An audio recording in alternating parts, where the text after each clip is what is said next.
بسم اللہ الرحمن الرحیم۔ حضرت محمد صلی اللہ علیہ وسلم سیریز قسط نمبر 1۔ حضرت محمد صلی اللہ علیہ وسلم کا خاندان اور نسب۔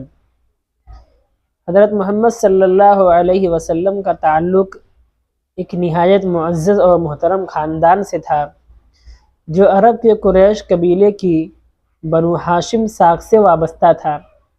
آپ صلی اللہ علیہ وسلم کا شجرہ نسب حضرت اسماعیل علیہ السلام کے ذریعے حضرت ابراہیم علیہ السلام تک پہنچتا ہے۔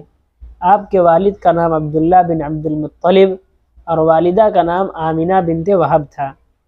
آپ کے دادا عبد المطلب قریش کے ایک معزز سردار تھے اور مکہ کے امور میں ان کا کردار نہایت اہم تھا۔ قریش قبیلے کا تعارف۔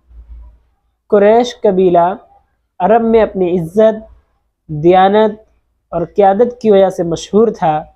یہ قبیلہ خانہ کعبہ کے متولی تھے اور حاجیوں کی خدمت کو اپنی ذمہ داری سمجھتے تھے۔ بنو ہاشم قبیلے کو قریش میں خاص مقام حاصل تھا کیونکہ یہ قبیلہ اپنی سخاوت، رحمدلی اور انصاف پسندی کے لیے مشہور تھا۔ عبداللہ اور آمنہ کا نکاح۔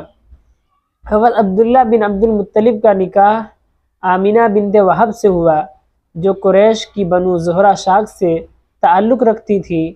آمنہ اپنی پاک دامنی اور نیک سیرت کے لیے مشہور تھی۔